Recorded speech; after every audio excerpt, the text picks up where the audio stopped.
Should we have a moment's silence, perhaps, for the Mail and Guardian? It just seems like the Daily Maverick has taken over this whole investigative journalism thing, this expose, breaking stories, good analysis.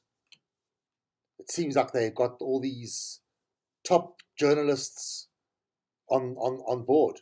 That's the impression. It's all about perception. And who knows, it could be a false perception because I'm just basing this on social media. I see the Daily Maverick on Twitter. They publish in their articles. You click on it and there's your article on Twitter. I follow Mail and Guardian as well. They're not doing it as much. I heard the Mail and Guardian is under a bit of pressure financially, not doing so well. Kind of sad because the Mail and Guardian, they're the pioneers. They're the pioneers of investigative journalism, fighting the good fight. And I just get the impression is that the Daily Maverick is doing better. I don't know what you think.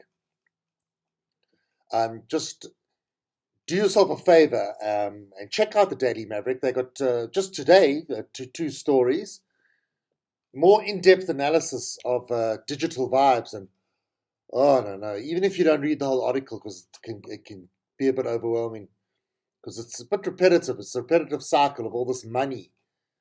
So they're focusing on the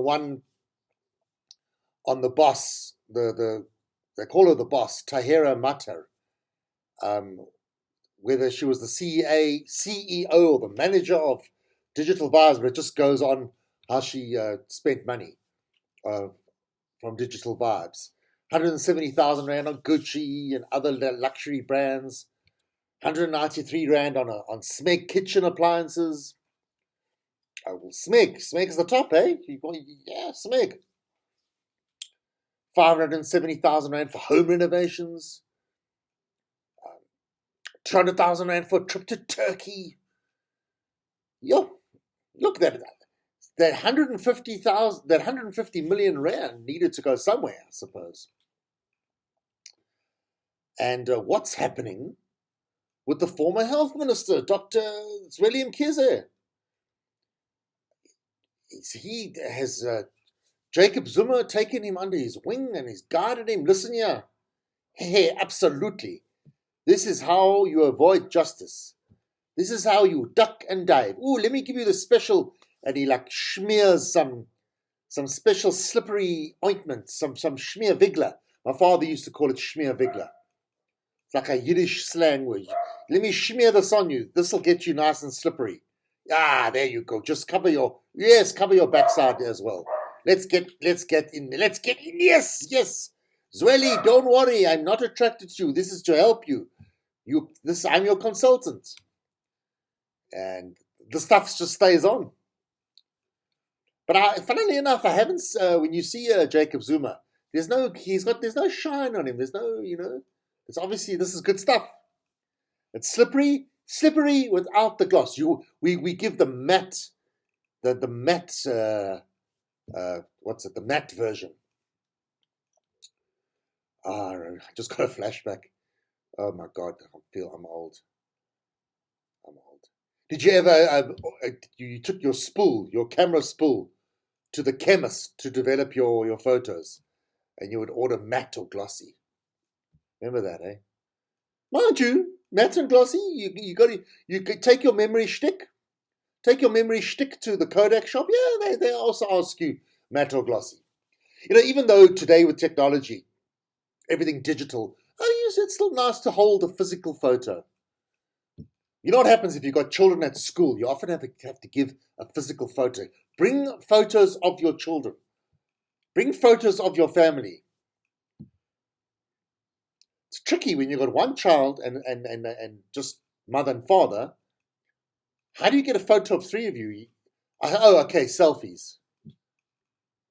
Show the selfie. You got to do more. You see, that's where you have to do selfies. And then another Daily Mavericks thing.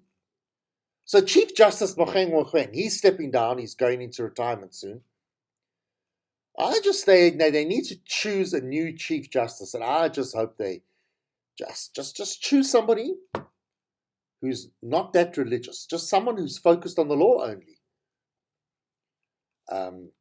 Look, it's a tough one. South Africa is, I didn't know this. I learned this over the years. I didn't know this like maybe 25 years ago. South Africa is a very God-fearing, God-conscious country. We're very aware of God, and we really like to pray. I went to I went to a ceremony. It was the opening of an organization. Their name, they're still in Hyde Park, Johannesburg, called Headway. So they provide therapy and help and support for people who've had head injuries, be it from trauma or be it from a stroke, that kind of thing. And they opened up a branch in Soweto.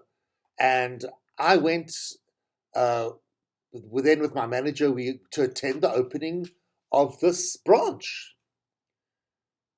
And before I knew what was what, people were closing their eyes, bowing their head, and they gave a prayer. They gave a prayer. And this prayer went on. This prayer went on about 2 or 3 minutes. And I turned to my manager. I said, "Look at this, eh? Look at this. That religion is a big thing." And she gave half a smile and she nodded. Yeah. Got to be aware of these things. So, but anyway, I think Mokheng, he's stepping down, and he gave a big drosha on was it yesterday? Carried on and on and on. He says he said that God had promised to make him the most influential Chief Justice the world has ever seen. And Mokheng began his fiery address with the Old Testament apocalyptic favorite, the Book of Revelation, and a trippy tale about a red dragon with 7 heads who stood before a woman giving birth, just waiting to devour the child. So he said, "Who bewitched us?"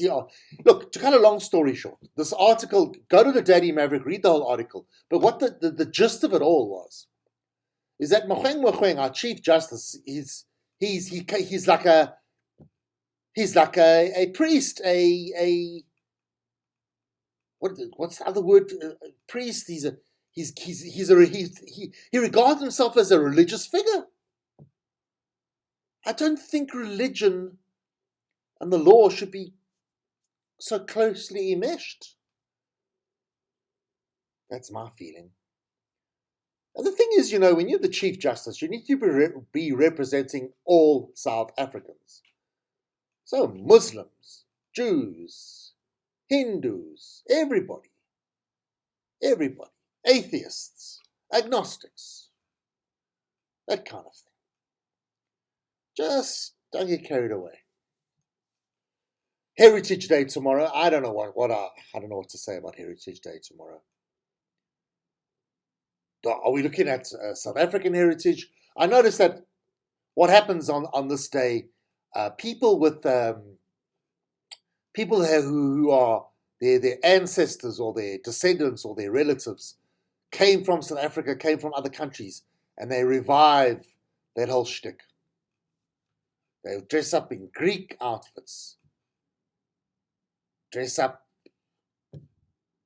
in, I don't know, Egyptian outfits. But the thing, people get dressed up in their sort of like African traditional attire.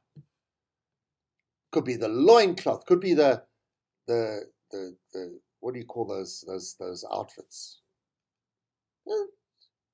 Well, does it have a place? I think it's, I don't know, we have so many public holidays. Step back and think about our heritage, I suppose. Doesn't I just think most South Africans just see it as an opportunity for a public holiday to relax, sit back and relax. That's the way I see it. sit back and just sit on social media and Facebook and Twitter and whatever. Just do things. Go out with the family. I don't know whether you really need to look into your heritage. Could be wrong. But listen, speaking of Facebook, I need to just make some little correction. Maybe I got a bit carried away yesterday or the day before. The thing is, with people friending each other on Facebook, right? I understand. If you see somebody on Facebook and they make you post something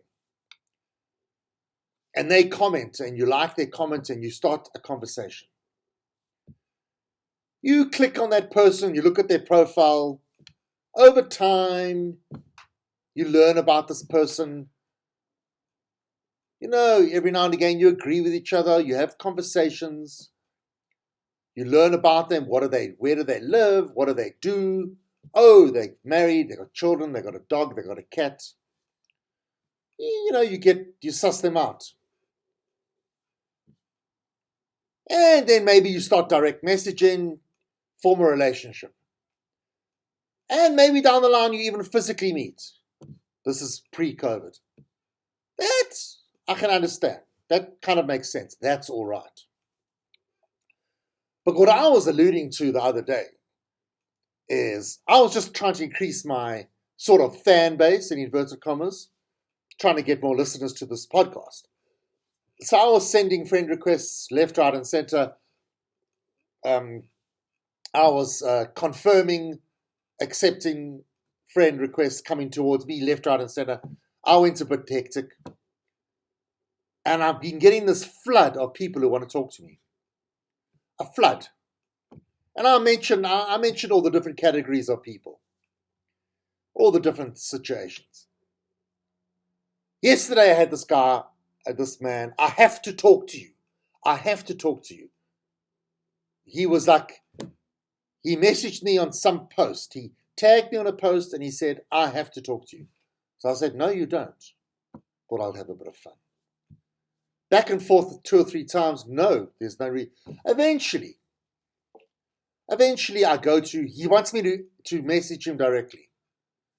So eventually I go and I message him directly. I say, okay, what's up? Hello, I'm a priest from Pakistan, Lahore, Pakistan, yada, yada, yada. Where are you from? So he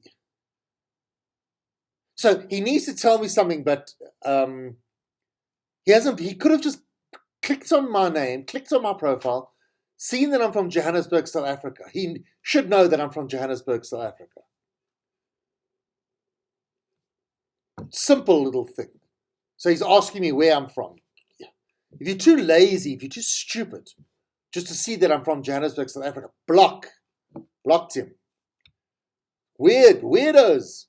If you have something important to tell me, you have to tell me something. Just get to the point. Get to the point. And then somebody else messages me, do you mind if I ask you a question? Most of these people I'm ignoring, but I thought, let me have a little bit of fun. I said, yes, just ask the question. Why are you wasting time and energy asking me if you can ask a question? Just ask the question. So he asks something about Bitcoin or something. They want to sell Bitcoin. Have you ever heard of Bitcoin? Or are you aware of some investment thing? Hey, so there you go. So these people are wanting to chat to me. A lot of them, they want to talk to me. They know nothing about me. They haven't had a conversation. They don't know anything about me. Why do they want to talk to me? I could be a serial killer. They don't know me from a bar of soap. They just want to talk to me. What is wrong with these people? Are you that lonely? You can't possibly be that lonely and pathetic that you want to just talk to me. Somebody that you don't know at all. What is it? Makes no sense. If you got to know me, if we had some conversation, I can understand. But really? Oh. Anyway, if you're trying to exercise and get somewhere and lose weight and get healthier, I'm going to try. I want to try and be some kind of. I'd like to be some kind of inspiration for you, but I tell you, it's difficult. I got so demoralized. I got so demoralized yesterday, and I have to keep on focusing and thinking back to where I was. So I'm going for a run yesterday, in inverted commas, more like a shuffle. I got to keep reminding myself that back in January this year, I could barely run. I could try and shuffle 100 meters up a hill. Okay, it was up a hill. Just by the way, if you haven't run for a long time and your muscles have atrophied and you're not in good shape, uphill is best to start. Because what happens is uphill puts the least pressure on your spine. Just by the way, downhill puts more. Don't do downhill for now. Just do if you're going to try and run, do uphill. If you're just walking, all surfaces, all gradients are fine, I think. But if you're going to try and run, just start with the uphill. I think that's good. That's good advice. Trust me. Yes, I'm not qualified. Okay, yeah, I'm not. I've got no qualifications. Just anecdotal life experience. So, got to try and remember back in January, I could barely run 100 meters. So I've come a long way. Alexa, you're going to be in this podcast, hey? I'm videoing this, hey? You know that. I'm not editing you out. My daughter's coming to say hello. Say hello, Alexa. Okay. Do you want me to? I'll make you breakfast in a moment. Sure. You know, I'm very unprofessional. Where was I? So, okay, that was my daughter, Alexa. She just woke up. She's very excited. She's getting her grandparents are sending her an iPad in the courier. An old one, but still, iPad 8. She's very excited. Okay, where was I? So, I've come a long way. First, I lost 10 kilograms. Now I'm down. I've lost 6 kilograms because I put 4 back on. So I've got to remind myself. So I'm running 4.8 kilometers now. My legs are thicker and more muscular. My left knee's feeling much better. I'm running shuffling 4.8 kilometers. Come a long, long, long way. I've got to keep on telling myself that because this is what happens yesterday. Oh my God. So I'm running down this road. If you must know, 6th Avenue in Pasilia, Johannesburg. So I see this man, he's opening up his gate, he's going to shul, going to synagogue. By the way, it was Sukkot, the Jewish festival of Sukkot. This man's going to go to walk, he's going to walk to shul, walk to synagogue. So I run past his house, I hear him behind me. True as God, he walks past me. I'm trying to run, he walks past me. Granted, he is walking very briskly. He's not doing ordinary walking, he's doing a very brisk walk, but he walks past me. Oh, it's so demoralizing. And my heart sinks in. Anyway, you got to just keep on reminding myself, where was I back in January? Got to just do that. So then, it doesn't end there, by the way. Get to the bottom of the road. Now I'm turning around and I'm running up. And funnily enough, I run uphill better than downhill at the moment because my body, my musculature, my whole biomechanics are still not so great. I think my core is weak. It's a whole thing. I'm running along. I think I'm doing well. True. Okay, granted, he was a youngster. He's walking up the road on the other side of the road. Yeah, he walks. He walks past me. He walks. Granted, yes, he was walking briskly, but still. Oh, how do you keep going? I just got to keep on going. Got to keep on reminding myself. It's tough. So I've come a long way, but it's still a lot further to go. Maybe I'm only halfway to where I'm supposed to be. So, I don't know, when you see somebody running really, really well and strong, it doesn't happen overnight. Unless they are like a really young person. This doesn't happen overnight. It's a struggle. It's an onward battle. But I'm just going to keep on going. I know I'm repeating myself like a broken record. but I've got to try remind myself where I was back in January. So now we approach it. It's the 23rd of September. Oh, so where am I going to be? End of December. End of December, where will I be? I don't know. It's tough to keep. Why don't you come running with me, Damon? No, that's the worst. It's the worst. Have you ever tried to run with somebody else? It's the worst. I do see people running together, but I don't know how they do it. And I see them running together and they're talking to each other. I can't talk while I'm running. Cyclists do it as well. Guys ride. When I go to the cradle to go riding on a Sunday, guys are riding and talking to each other. Nah, I can't do that. But going back to the running, you're all at different levels. If someone says to you, let's go running together, just be careful.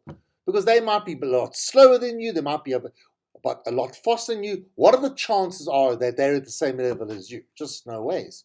One of you is going to have to slow down, or one of you is going to have to kill themselves to stay together. No, stay away. I'm not running with you. Running is a solo thing. Maybe if you go for a walk together, maybe walking's different. That's the way I see it. I don't know.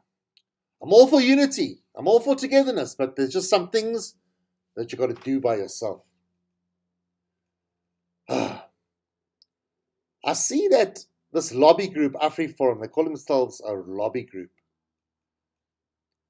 So they go into the Constitutional Court. They want the Western Cape to be autonomous from the rest of South Africa, to break away from South Africa.